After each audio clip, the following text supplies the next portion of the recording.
Check 1, 2. Check 1, 2. Welcome to the stream. Starting up in a bit.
Hey, hey. John, you sent in some questions. Yep. I'll be answering those today.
Also,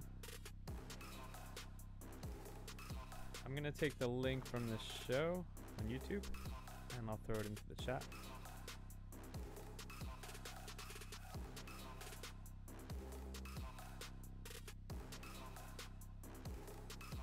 So you can see the actual show that I made this music for.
Starting in about 15 minutes.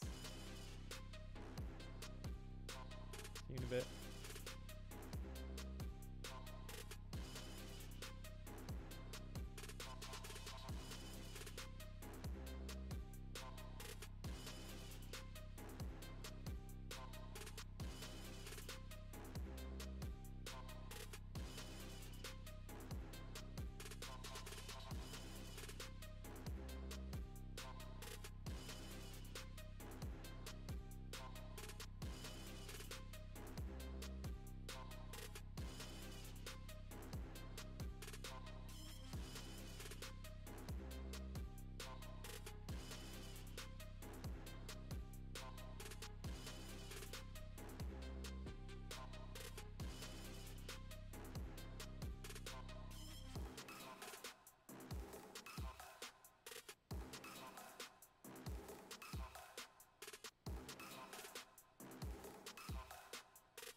Check 1 2. Check 1 2.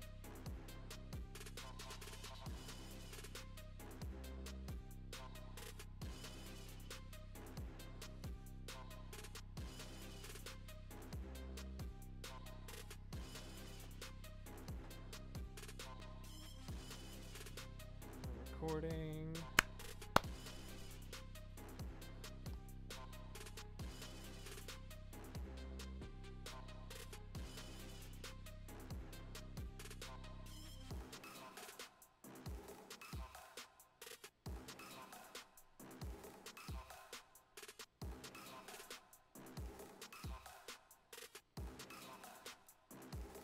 All right, I'm gonna jump on.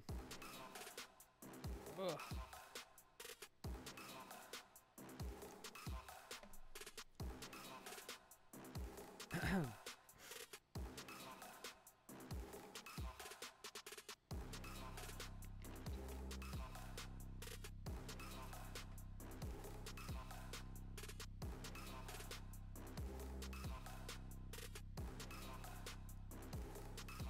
All right, everybody, welcome to the stream today.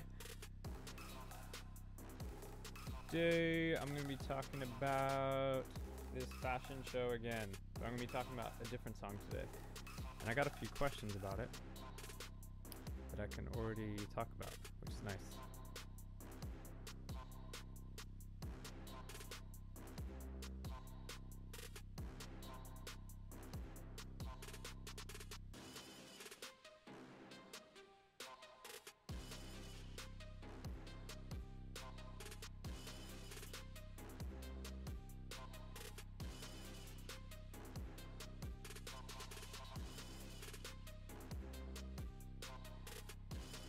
Alright. Just getting this thing set up.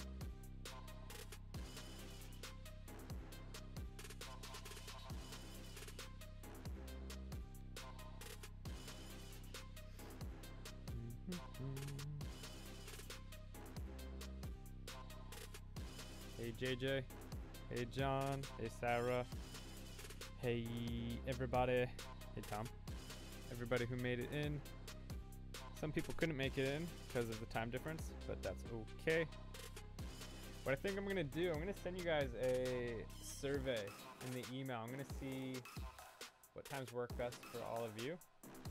Because sometimes, of course, we're on the other side of the world, so sometimes things don't line up.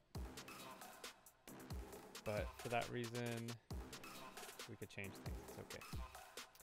So, okay, we're recording. Sound good? Everything good? Check, check. Okay, sound's working. Okay, so in the last video, in the last two streams, I talked about creating the music for this fashion show. And I left the YouTube link in the comments, so you can check that out. Also, if you cannot see the comment section, go to joshbess.net/live and you could comment down below over here. It'll pop up on the stream. You could ask questions. You could pretty much talk about anything you want to talk about. Ask any questions. I'll answer them on camera. When I'm talking to the stream, I'm going to talk to this camera, but I'm recording the whole session, so I'm going to be talking in this direction most of the time. So when I release this, you can watch it in full HD afterwards, which would be nice. Boom. Before I begin, I'm going to drink my craft Boss coffee. Japan is amazing because they give you these little bottles of coffee. I'm not sure if they have bottled coffee in America. I forgot. But, alright, let's jump into this. So, before I get into some questions, I sent you guys a video before so you could actually watch some of these videos for this session. Basically, this whole session is the music that you're hearing right now. And you can see I formed it out into this live session over here where I have this black section on the top, which is this music, and this white music below it.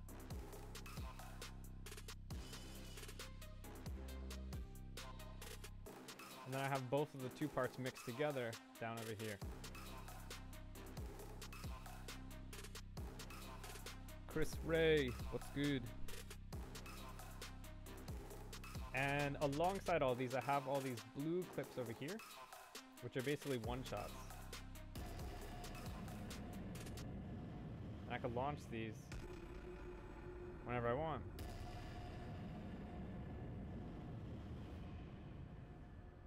And they basically trigger these like quick one-shot hits.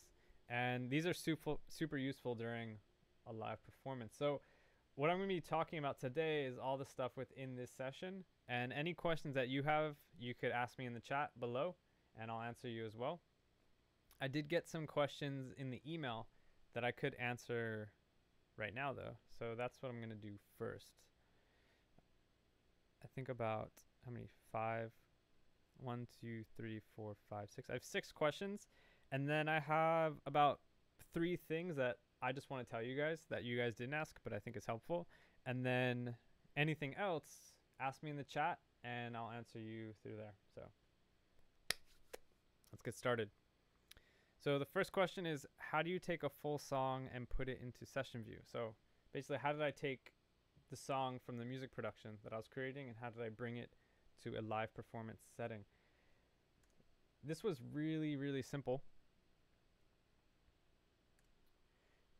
Basically, I happen to have the whole session anyway in here in the arrangement view. When I create music, I usually do it in the arrangement view. And in this case, it looks like this. I have this black song over here. And then I have the white one over here. And I have the mix over here. So basically, you could see that I have the black section. I have all the stems to that. So for example, like I have the kick, I have the sub, impact sounds,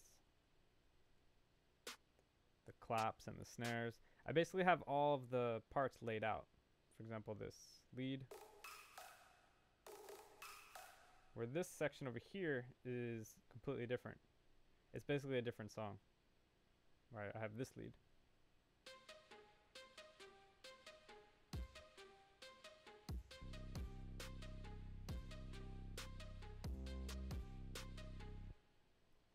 And that's basically how I lay it out. When I'm creating the song, I'm creating it from left to right, and it's a full song laid out in stems. Now, to bring that to a live performance is really, really simple. All I really had to do was break this into different sections. For example, this is section 1. This is section 2, 3, 4, 5. So you can see that I have 5 different sections. What I did to do this, the way I did this was, it was originally one whole track like this. And all I did was click and hit Command E to create a different section. So see that? It's basically a different clip each time. Or if I zoom out, you can see it's actually the full thing. But so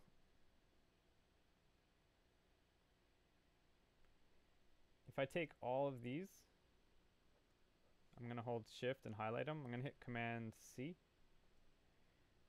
I'm going to hit Command I to create some new spaces down here.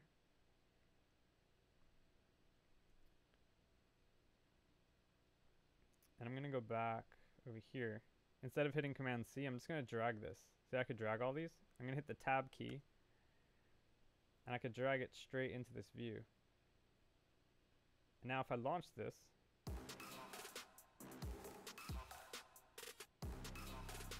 it basically took that whole song. So basically the whole thing was set up like this way, like drums, bass, like all the stems were this way. Where now in the session view, I just switched it over this way. And that's all I did. I just brought it from one screen to the other screen. And it's really as simple as that for me, for taking a studio session and bring it to a live performance. And at this point, I could launch all these scenes and play it live. If I want to launch like specific parts, just the drums, I could do that.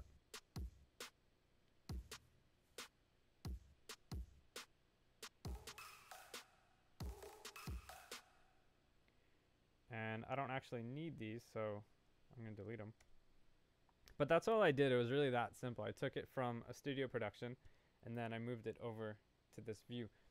And if you're wondering how I actually brought the original song to this session, it was basically two different sessions. I had a black song section and then a black song session. So I had two different sessions, a black song session and then a white song session. And what I did was export all of those stems into this session over here. That's pretty much how I did it. So that's how I brought it into here, and then that's how I brought it back over to the session view to perform with live.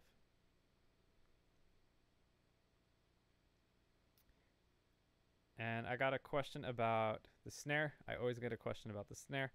How did you make the snare cut through so hard? First, thank you for thinking that my snare is cut through hard. I'll show you how I did it. I'll show you exactly what I did because I have the final version of it here, but I could deconstruct it and show you a little bit of what I did. So for example, I'm gonna play any part.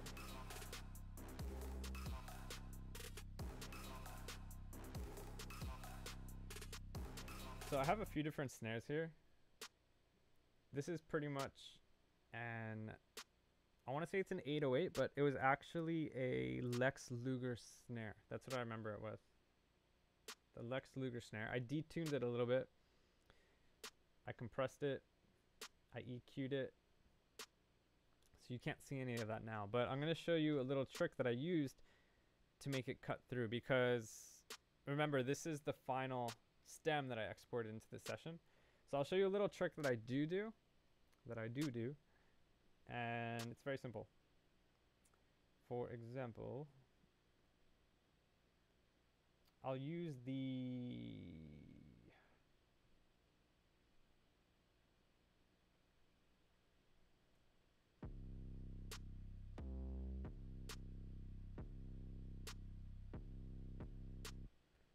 this one.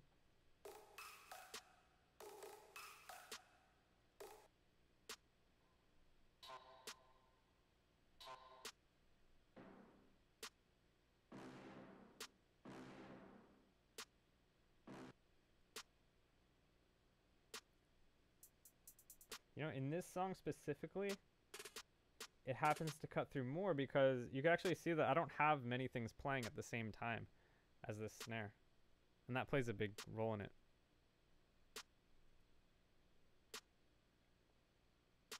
Get my clap.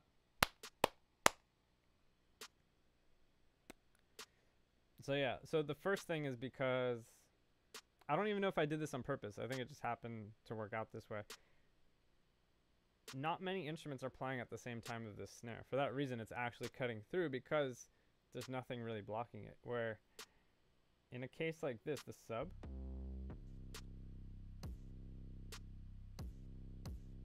so the sub is being sidechained by the kick. Whenever the kick hits, the sub dips down a little bit. And I could do this with the snare also. And I usually do this with the kick and the snare on almost every track that's not a drum track. But I'll show you a quick little example. If I take this compressor and I sidechain snare number 1,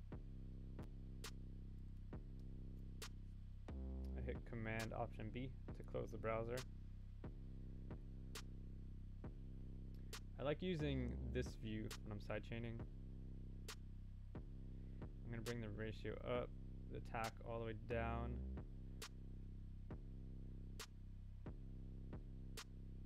So you could hear whenever the snare hits, I'll make it really drastic so you can really hear it.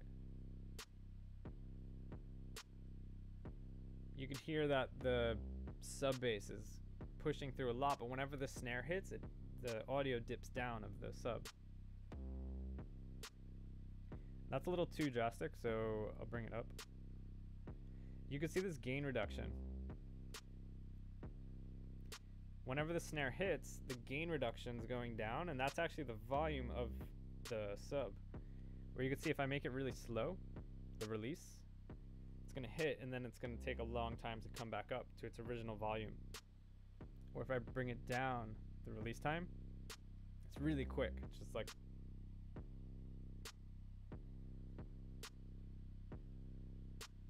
so something similar to this, like I didn't actually do this on the song. Maybe I did a little bit, but something like this will allow your snare to cut through everything, you know?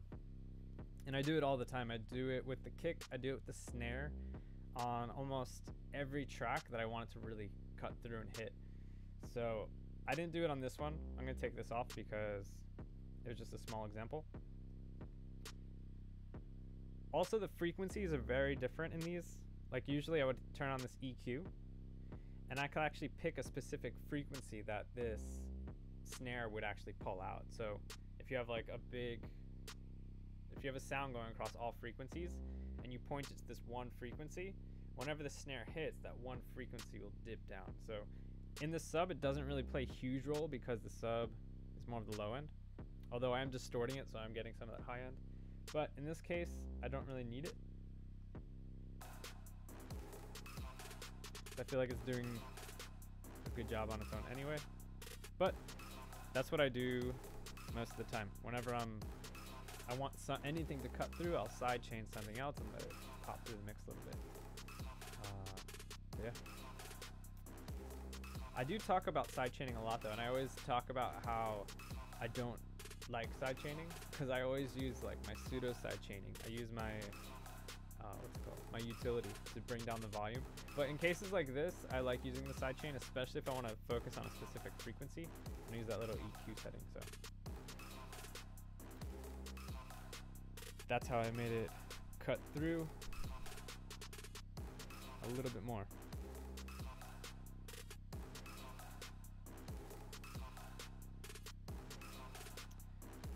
So I got this one today too. So where did I find the inspiration for the black and the white songs? That's my biggest issue. It's finding good inspiration for a track. Yeah, that's a big thing.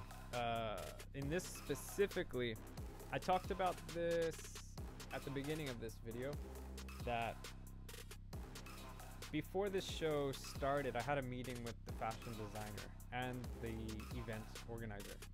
So I had a meeting with the fashion designer and the, what's it called? The live manager guy, the runway show. So yeah. So before, yeah, whatever, just the fashion designer. That's okay. So before I actually did this, I had a meeting with the fashion designer and the event planner, and they both gave me the idea for this whole show, and it was based around the fashion line having two different styles, a black style and a white style. And the whole point of the show was that these were two different styles, there were two different things, and at the end of the show they came together as one. And the designer really wanted to have this idea of two different songs playing, and then at the end they come together as one final song in the end. He also really wanted a hip-hop trap kind of vibe, because that's his whole thing for the brand. So that was the whole idea behind it. They wanted these two different styles. He had no idea what those styles were. He just wanted two different things. So of course with black and white, I thought black's dark, white is light. So I tried to make black a little darker in sound, a little stronger. But I kept the same drum groove with both of them, so that kind of like kept the energy. So as far as the inspiration, I was really thinking, I wanted to keep the hip hop trap groove kind of feel going on, but I wanted something to sound different. And for that reason, all I really changed was the main melody of the two parts. So for example,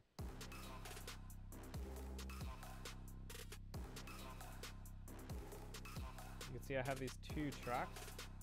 This is the main difference between the white version and the black version.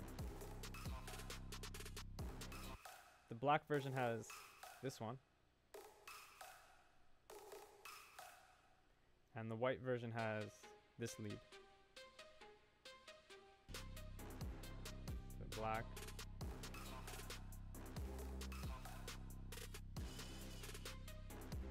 There's a different vocal hit as well.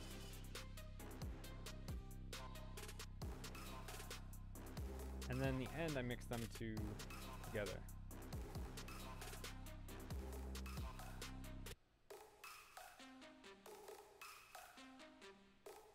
So this is the lead from black. This is the lead from white.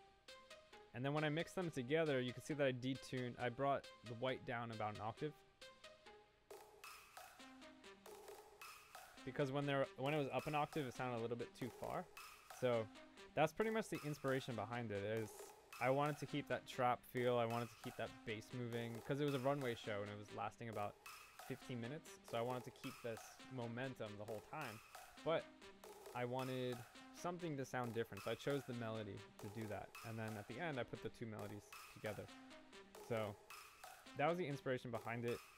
I think gaining inspiration anywhere is mainly about understanding what the project is, what you're creating music for. I think once you understand that, it's really simple to do it. Because if I didn't have any reason to do this, I wouldn't have been able to choose it that easily, you know? I might have thought, actually even before I made this, I thought of not doing just like a trap song and having the melody change. I actually made two completely different songs. And I tried putting them together, it just didn't work. And then afterwards I thought, you know what, let's do the melody. And that's how I came up with it. So yeah, it wasn't like, I just thought right away, like, let's do this. I tried a few different things and this worked best in the scenario. So yeah, as far as inspiration goes, that's where I got it. Hopefully you could take those thoughts somewhere as well. Hope that helps out.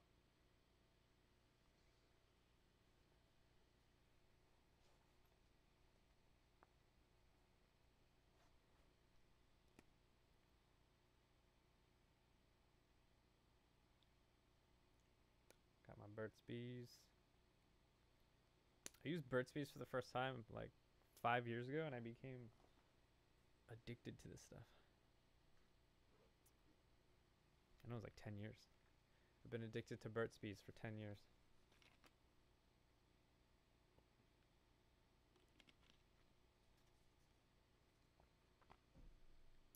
All right, all right.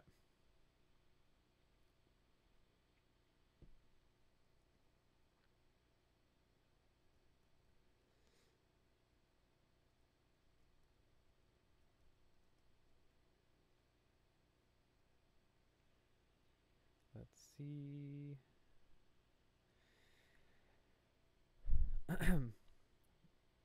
How did I make that lead sound? So how did I make the lead sound?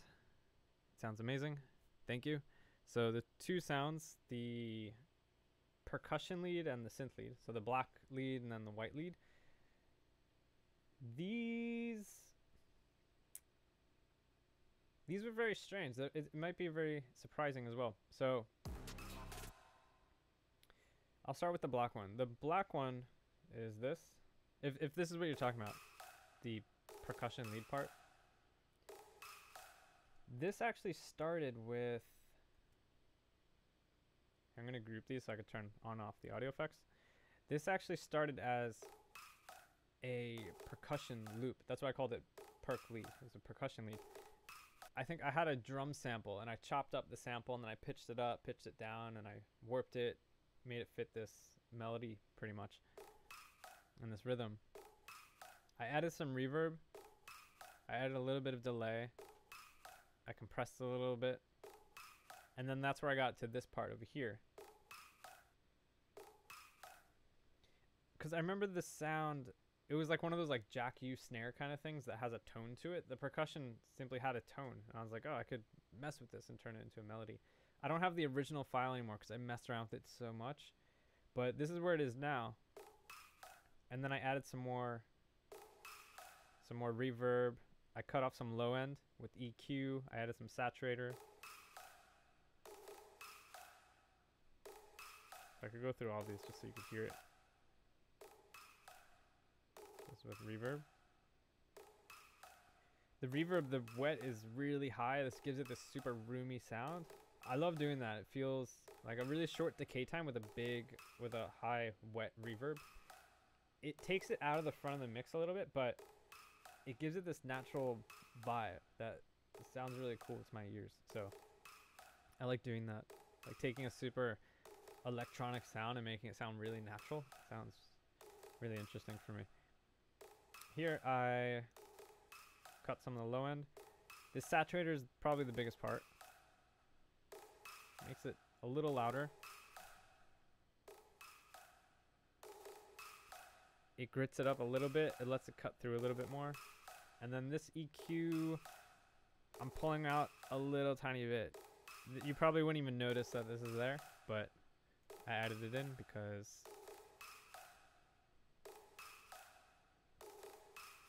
actually I'm not even sure why I added it in, but maybe at the time I was pulling things out and I was like, this sounds good. But that's what I had with this. It started off as a percussion lead that I messed around. Well, it started off as a percussion loop that I messed around with, and then I turned it into a lead that way. Where this one, this white lead, this one may surprise you of how different this will sound. So I'm gonna group these clips, these audio devices. I'll turn them off. This is it without any audio effects.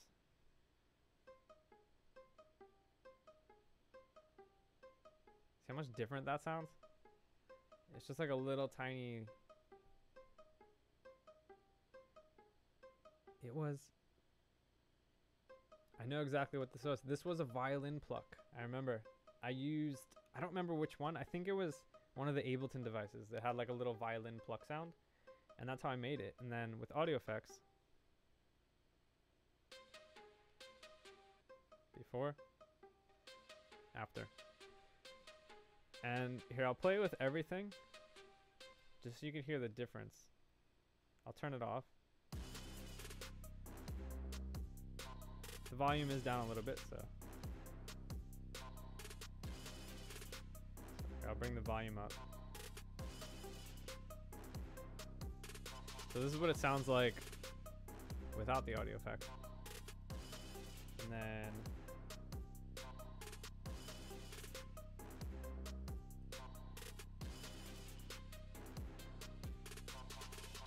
no effect.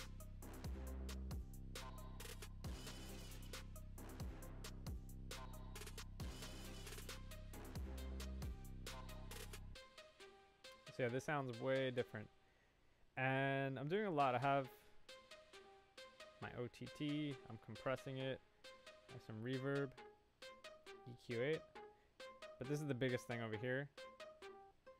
This saturator is really driving the sound. This is the biggest part. And because it's being driven so hard, cutting a lot of that low end helps. Throwing some reverb to push it to the back of the mix a little bit. I'm compressing it. This gives you that, you have that gritty sound and then you have that reverb, roomy sound. This kind of brings them a little bit more to the same level. So I'm compressing it a lot. And then OTT is over the top. I think that's what it means, over the top. It's an Ableton Live multiband compressor preset. And this thing, you can see when I turn the amount all the way up, it basically super squashes and compresses everything. It's a really powerful preset where whenever I turn it up, you could really control the high end a lot more. You could let it cut through a little bit more. It cleans it up. If you do it all the way, it's too much.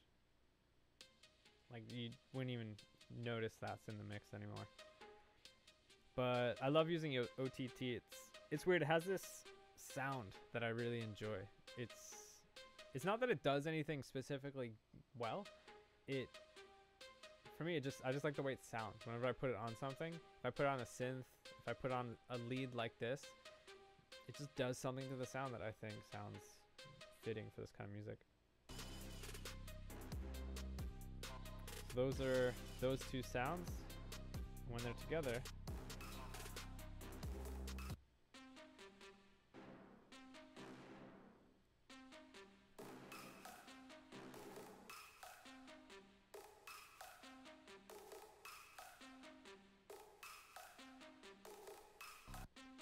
if I put this up, yeah, so you can see when I put it up 12 semitones, it's pretty much the original. But when it's here, so what I did was basically just bring it down 12 semitones.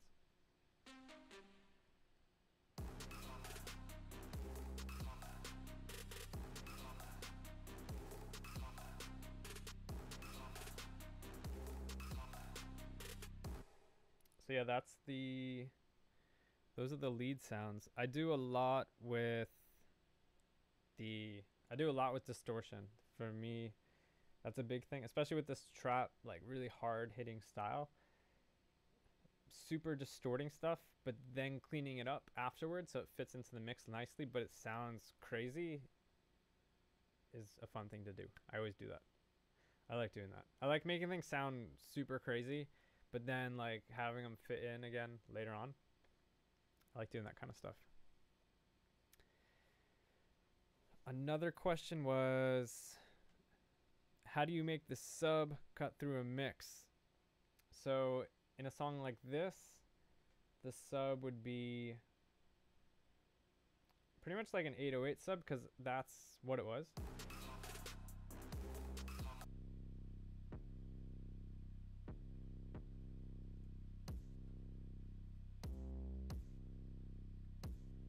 So the first thing, this is an important thing to know. So I got this idea. I heard Claude Von Stroke. He's an amazing music creator, music producer. And he had this thought about claps. Basically, whenever he had a kick and he had a clap, if he wanted the clap to cut through a little bit more, like in front of the mix, he would put it a little bit after the kick. So it wouldn't happen at the same time, because the kick would make this clap sound. It would like push it to the back. So you'd have a kick, and then right after, like a split second, not even, like a few milliseconds, you'd have a clap, and then you'd hear both. But they're so close together, you wouldn't notice that they're a big difference in rhythm and time. And that's pretty much what I do with the kick and the sub. First, I did sidechain the original version, so whenever the kick hit, the sub was brought down in volume a little bit. But you could see, even if I zoom in on this,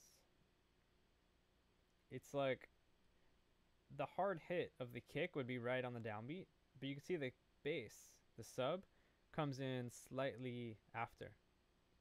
You know, so it's like you got this kick, and then the bass comes in after, and that small thing allows you to feel it a little bit more. It's a very, very small thing, but it's very powerful. It helps. And alongside that is one other thing that I do, because this was simply an 808. It was like, I don't think I used the synthesizer to create this one. I took like an 808 kick, and then I like pitched it up and down. Where this, like, I'm going to turn off saturator.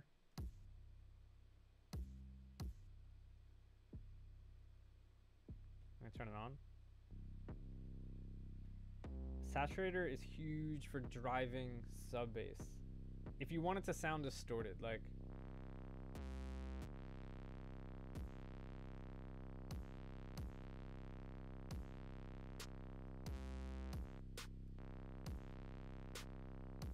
this is way too much. But you can see when I bring it all the way down, you barely hear it. There's a lot of sub, but it's really smooth, so you can't really hear it. You could feel it, but you can't hear it. Or if you put a little bit of grit on it, you could hear it cut through the speakers a little bit more. If you're in a club or a big festival or something, if you have a huge sound system, you would 100% hear it anyway, because you're going to feel the sub. But if you could put a little bit of grit on it, something like saturator, what I do is usually go to soft sign. It changes the shape a little bit. You can see like it gets crazier as you go down. I usually put on soft, and then bring up the drive a little bit until I feel it's not too gritty, but I could feel there's something changing. Or like I can go all the way, but then it sounds distorted. If you want it to sound like this, then go for it. But if you don't, then don't do it. It's up to you.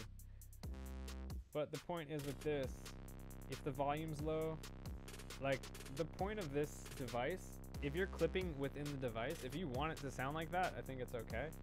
Because later on in the chain, you could fix the volume, you know. Because like if I bring the volume down here, it's not clipping over there, but it is clipping down here.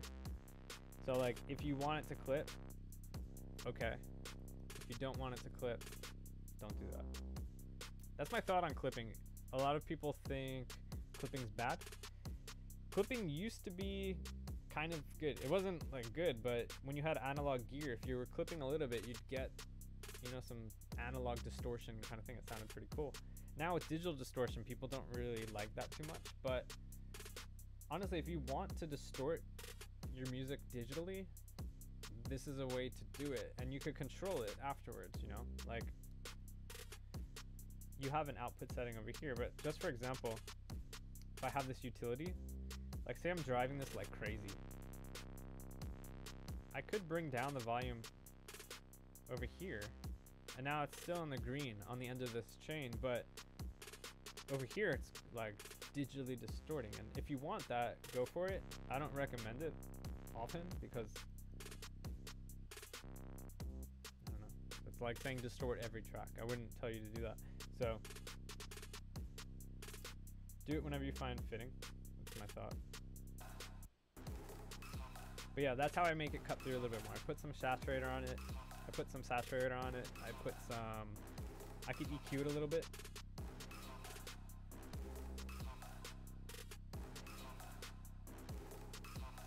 I just want to undo everything I just did.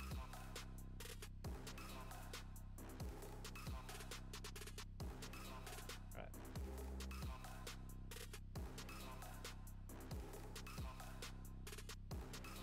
Yeah, so that's the thought with the sub. Just to sum it up quickly, with the kick especially, I put it slightly after so you could hear it cut through a little bit more. You could hear it on its own, and then I will distort it a little bit. I'll saturate it. I will put a little wave shaper on it, something to make a little bit of grit so you could pop it through a little bit more. Another little trick, this is a really weird little trick. Once again, this is from Claude Von Stroke. I heard him talk about this. It's just duplicating the sub. If you do that, bring down the whole thing, negative 3 dB. It's this weird rule. If you double anything, bring it down negative 3 dB and it'll be the same level. Don't ask why, it's science. But that's the thing with subs. If you duplicate them, they sound different in the mix. It's something that I cannot answer why, but I know it happens. And I know it sounds a little bit bigger. I know it sounds a little bit more full. If I put them both to mono, anyway, there's something about it that sounds different. Maybe it's an Ableton thing. When I do it in Ableton, there's something about doing it that I like. Does Claude Von Stroke have influence on that? Yes. Oh, wait.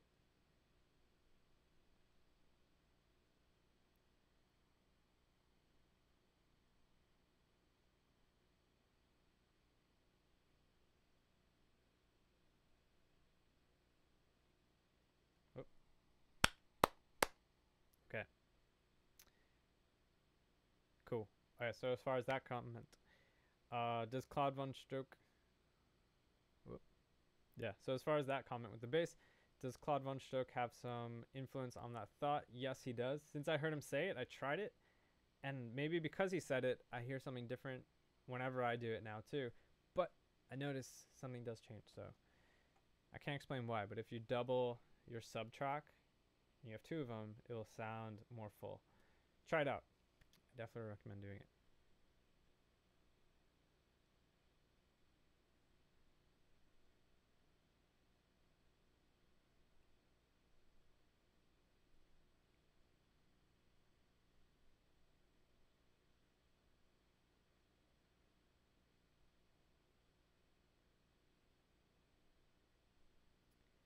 And hold on.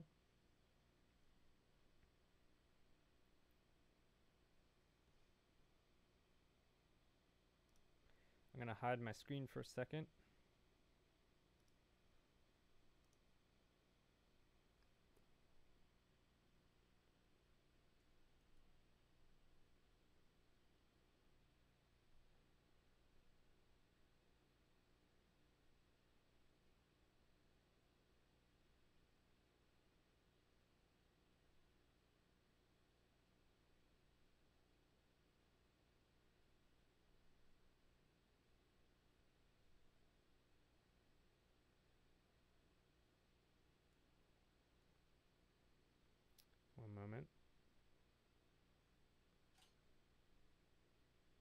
restarting my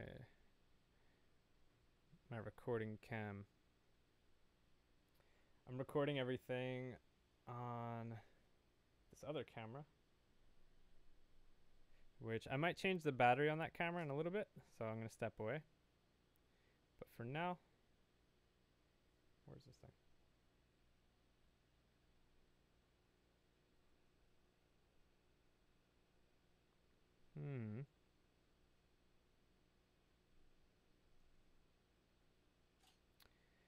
Any tips on how to work on the groove? Yeah, I'm going to talk about that. But give me 1 second. I need to fix my camera. Hold on.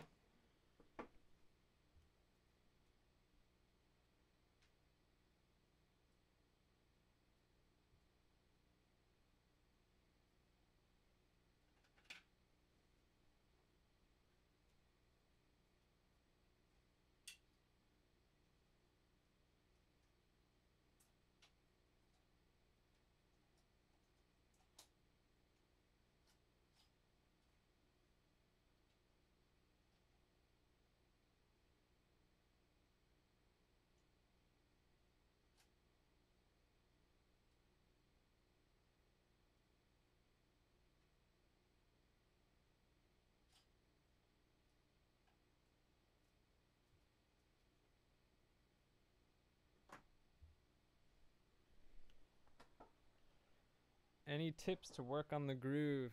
Chris Ray, what type of groove tips are you looking for?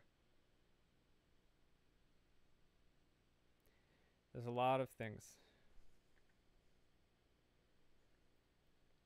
I did do some like swing and groove stuff to this as well.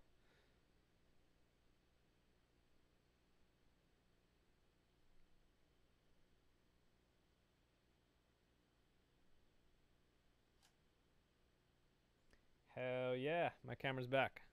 Okay. I got a nice little battery change.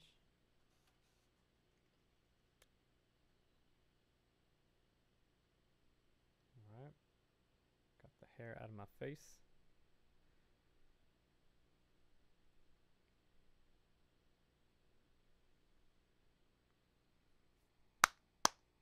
All right, we're back. Back with Cam. I'm going to bring Ableton back onto the screen. And then we're good. All right. We're back. Any tips on working on the groove? Let's see. I'll add that to the list of things. Any tips?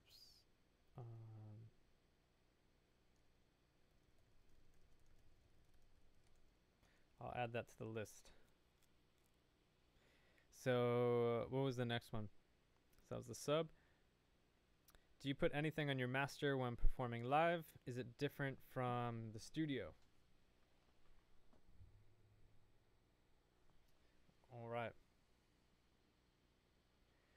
So for the master, once again, this is the same master that I use in almost every single video in this whole entire series. But I change it every so often. Sometimes I change these little things, like I have my multiband, I have my EQ8, I have my saturator, I have my compressor, and then I have a limiter on the end. Once again, it's all Ableton Live stuff. The main reason is because it doesn't use a lot of CPU, so for a live performance, it's good. I'll turn it off so you can hear the difference. Huge difference in volume. That's the first thing you can notice.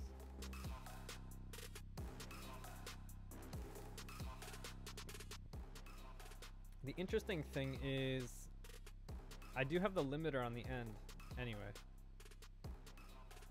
So you can see it's limiting around -6 dB. And even when I turn this on, you hear it get really loud. But it's still around -6 dB. So it's a really interesting thing to see that the dB level will stay the same on your output, but it'll sound louder by using this type of mastering device on your master track. And a big reason I do it also, do I have, oh, I have no return tracks right now. So for example, if if I have a return track and I'm putting all this volume and I'm doing all these crazy effects, like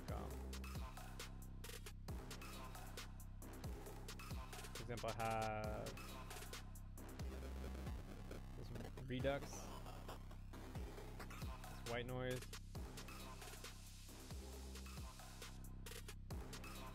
this filter. I could be like boosting some frequencies as I'm going through that.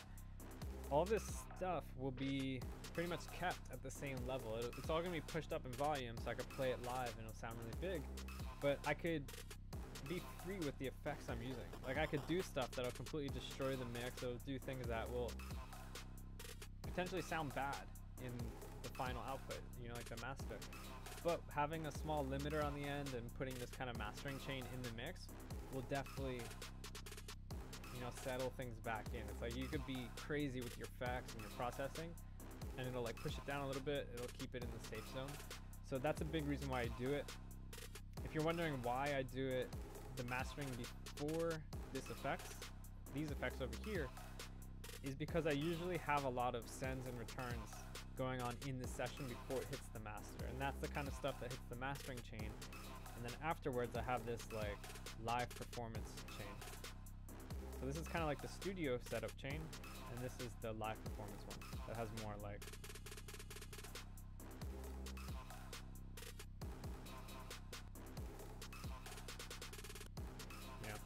this is like the live performance part. And then I have a little limiter on the end of it just to kind of tie things together, fix things up. But besides that, that's pretty much what I keep on the master.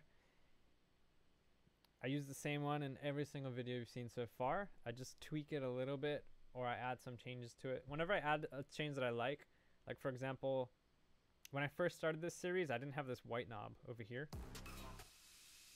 I added it in and I resaved it over the recent version. So I'll do these small things like that and then save them as my new mastering chain. So how to make the song really groove so that people feel like they want to move. How do you work on the drums? Maybe any tricks for snares or hi-hats? Yeah, I'll talk about that.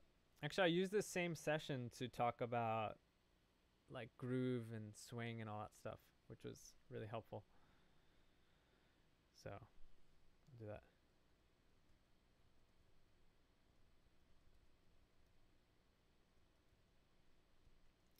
Bop, bop, bop. Da, da, da, da. Let me see this. Do I use anything for my master? So the last tip, then I have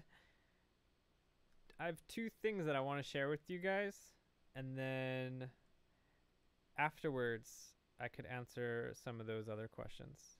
So like for example, I could talk about the swing and groove stuff, and yeah, so those are all the questions that I got in the mailing form, the email form.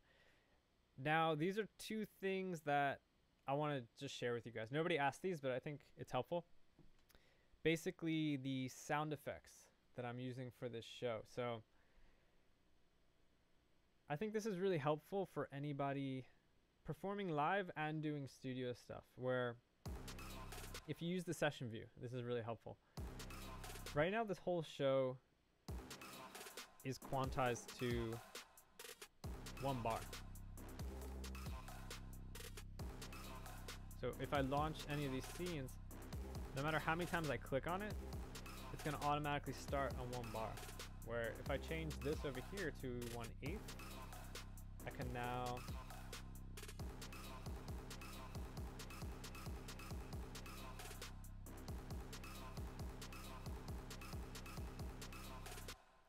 play this here.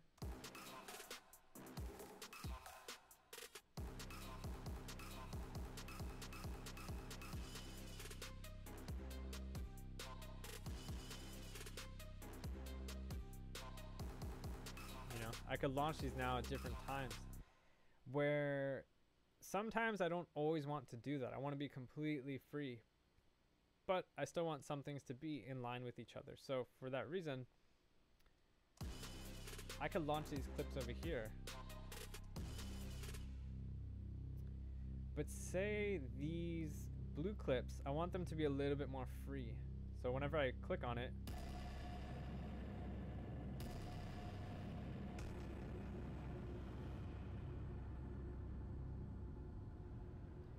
Basically, it's not quantized to anything. I could launch it and click it whenever I want. And I'll show you how I did this. Basically, within this clip, you can also see this is a MIDI clip, so I'll explain why this is a MIDI clip. But basically, if I click on any of these clips and I open up this little L down here, you can see the quantization is set to global. Meaning it's set to the global quantization up here, which is eighth notes. But notice this blue clip over here. When I click on L, the quantization is set to none. And this is very helpful because now I can launch it and I can go crazy with it whenever I want. And this is helpful for this specific show because I had all this music playing, but I had headphone cues. I was receiving headphone cues during the show, and they would say like, do the wall sound, like breaking down the wall. And I didn't want it to be exactly on the grid. I wanted it to happen whenever I chose to do it. So basically these clips are one shots that are completely separate from like the time flow of the show. It's like I get to choose exactly when they happen, which is really interesting. And you can see this one's audio. It's like this big swoop in. And these ones are MIDI.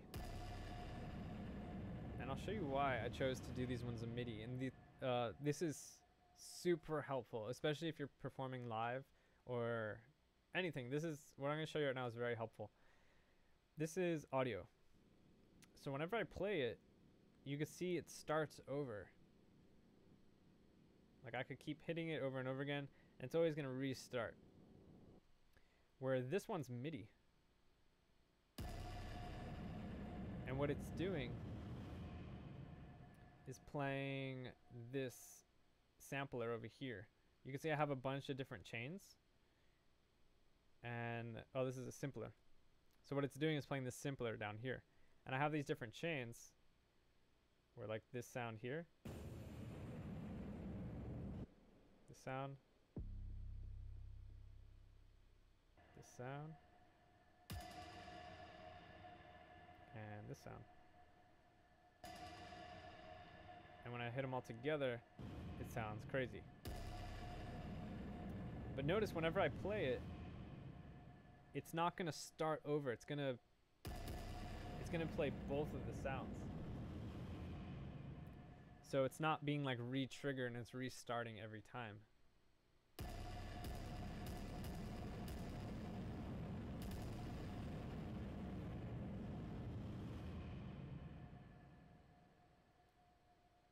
So it's really helpful. This one specifically is being re-triggered. For example, this sound, whenever I hit it, it's being re-triggered because this little R down here, meaning it's going to restart like audio. But this first one up here, this sound,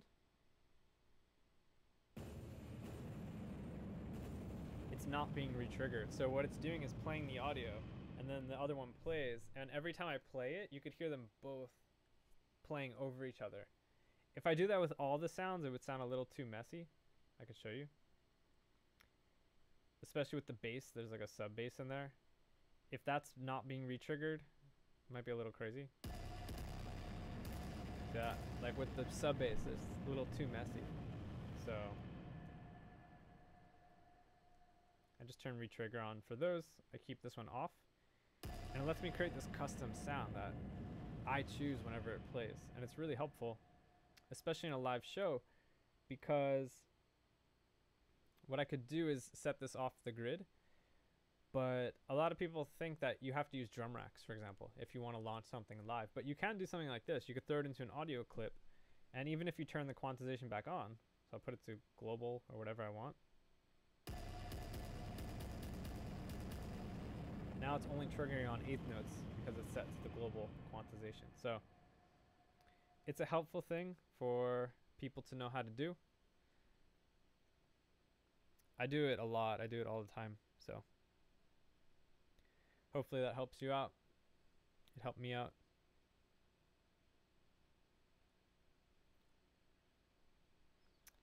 And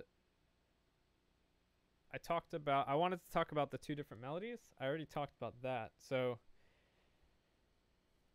we'll talk about some groove stuff.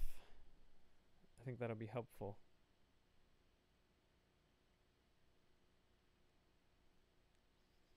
So this will be the last topic for now, unless anybody has any other thoughts. If you do, let me know in the chat. If you don't, I will pretty much end it off with this thought. So the groove, I get this question a lot. This is a big thing. I'll be right back. I'm gonna grab this guy.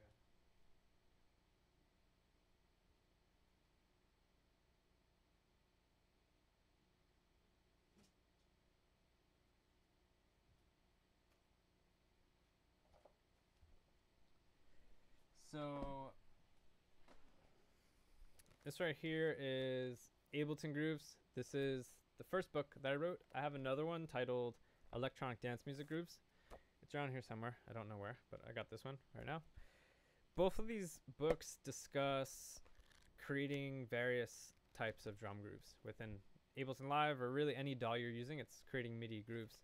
So this one specifically covers a lot of acoustic style grooves, like rock, dance, funk, Latin, jazz, R&B, all these kind of things.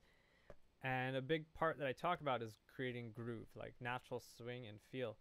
And I incorporate all those same ideas into electronic dance music grooves, which is creating like trap, hip hop, dubstep, drum and bass, like all these kind of like house music, techno, all this kind of electronic style music, but still bringing natural groove and feel to it. And that was a really big part with this as well. Like this is a trap. This is like a halftime trap hip hop kind of feel, but it's exactly what you asked, like how to get people moving and dancing to your music.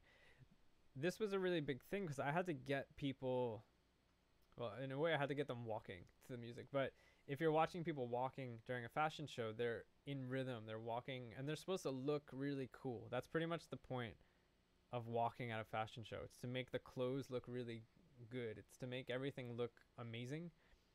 And I had to create music that had that movement. It had that feeling where like they're walking and it looked really good. It felt really good. It was very similar to making music for a club where you would have to make people dance. This is a very similar situation. So I actually did go through like many different groove ideas for this. So you could hear everything in this whole beat essentially. Every single part has its own rhythm, you know, it's not just the drums. Like you feel the rhythm of the lead, like da da da da da da da. The vocal, like ba da ah. But of course the drums are one of the biggest parts. So what I could do is deconstruct a little bit of what I have going on in this kit, and I can explain why I chose to do these specific things. And for me, the first place to start is with the snares, actually. So I'll keep the hi-hats just for time. That's pretty much what the hi-hats do. They pretty much keep the time and they kind of set the pace for the whole groove. So I keep the hi-hats in there for this reason. The snares were a really big thing for me. Like the clap and the snare, first it's a backbeat. If you're not familiar with downbeats and backbeats, the snare in trap or hip hop, for example, it's called a halftime beat. So it's like 1, 2, 3, 4, 1, 2, 3, 4.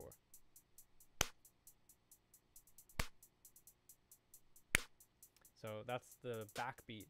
And I was really focusing on that, like having a really strong backbeat. Where around that backbeat, I wanted these other snares that were acting as something called ghost notes. To kind of add some more rhythm to the snare part, so it's not boring and just on the downbeat, on the backbeat the whole time. You get like this movement around it. It's kind of like thinking of it like a percussion part.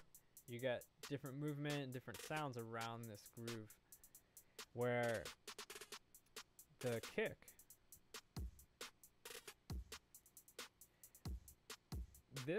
being a drummer, I learned about the kick drum a lot. Being a drummer, whenever I played a groove, I wanted to play the kick drum a lot.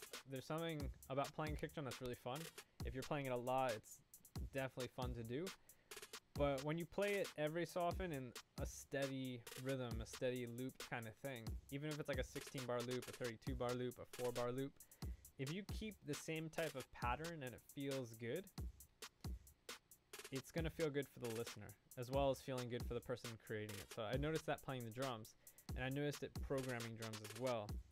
And I noticed it in this groove specifically, where it's really simple. It's just dun, dun, dun, dun, dun, dun.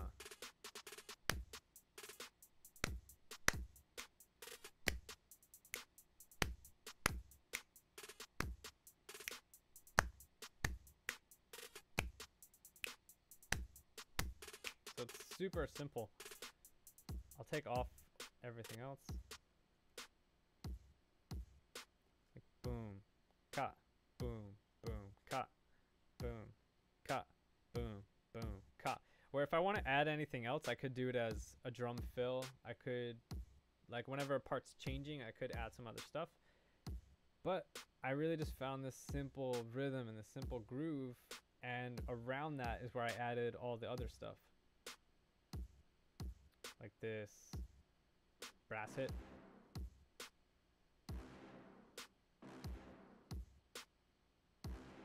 Like every hit, I had this brass hit.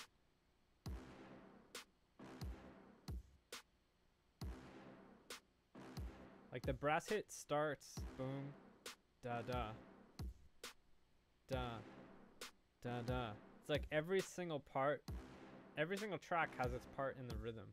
So for me, that was a big thing. It wasn't just choosing like a lead or a melody or a bass or a chord. It was like every single thing I chose fit within the groove of the whole entire thing. So that was that part. And then the lead.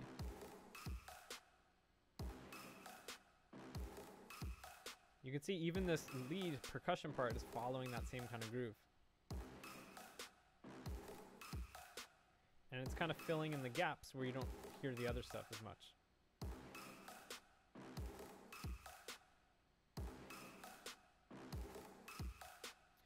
So that's one of my biggest pieces of advice from here is really understand your main groove and your main rhythm, and then build all the parts around that, you know? If you feel it fits best on top of it, to push that rhythm, do it. If you could find some things that fit in between those areas, you could add those in as well. I think there's lots of things that you can do as far as that goes for creating your rhythm. And once again, the hi-hats for me keep the steady time and the pace of it. Add in my ghost notes.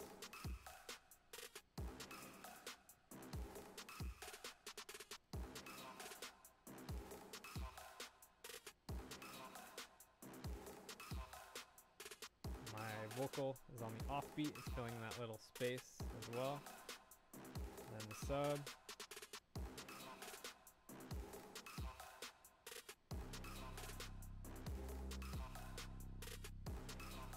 The sub is really driving that kick drum even farther. And I posted a link to the actual show in the YouTube. A YouTube link to the show in the comment below, the comment section. When you see the final version, this is interesting, when you watch the final version of the show, it's like the super high quality version. The audio is recorded very clean. You don't really feel the live environment as much.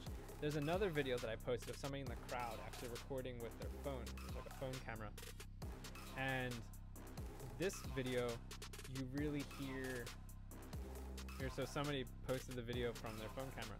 And in that video, you can really hear the environment, because it was like they're actually sitting in the crowd, and you could feel the bass. It was huge. Like when you play this live, I remember playing this song live, the bass sounded so big because the sound system was amazing. So that added a big part of it. And what I did was really follow that kick drum. I like pushed every single kick with that sub bass. And in the end, you get this whole thing. I did very similar things to the white section. You can hear in the melody, I was filling in the gaps. The other vocal, instead of filling in gaps with the vocal, I would use it as like a hard hit at the beginning of each loop. I think the main thing is simply understanding what elements are in your groove and then making them fit together to feel good. And my only piece of advice is, once again, understand what that main groove is. For me, it was that kick drum and that backbeat snare. Those two things really set the foundation for this entire groove, and everything around that fit nicely and naturally. So that's how I did it here. Hopefully that can help you as well with your thoughts, with your own music. And yeah, for now, those are all the questions. Those are all the thoughts I have about this. That's everything for this fashion show. I showed you how this show started. So I showed you how the show started in the studio, how I started off with meetings, just talking about the show. I showed you how it progressed into a live performance, and then I showed you this session, which was the second show I did. So more shows will come up. I can keep you updated with those as well. If you're ever doing shows like this or doing anything that involves music for a live visual show that's not simply music alone, I think these things will be helpful for you. Once again, if you do have any thoughts or questions, you could shoot them in email. You could leave a comment within this whole course. Let me know. We can answer them later on. I hope these ideas helped you out. Once again, thank you for joining the stream. Thank you for watching this course. More coming soon. Enjoy. Well, my camera just died as I said that. But yeah, this is going back to the live group over here. Thanks everybody for joining in. Thanks everybody for watching later in HD. Thank you for watching now on this camera. I think I'm gonna call it a day for now. Yeah, Chris Ray. Not many people in here today, but you're here. I got to answer a lot of questions for you guys. Salutes from Colombia. What up, Colombia? But yeah, if you're watching right now on the actual page, what you can do is click on the watch recorded replays button. It's a little red button on the bottom left. If you click on that, you'll be able to watch all the recorded versions already. If you need any other info about it, let me know. Shoot me a message, shoot me an email, anything okay? All right.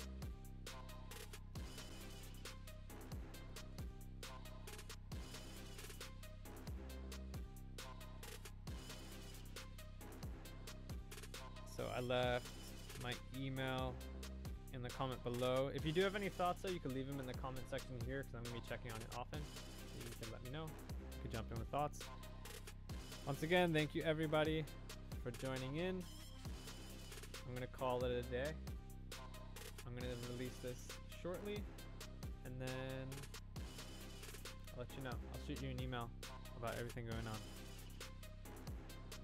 Thanks everybody. Peace.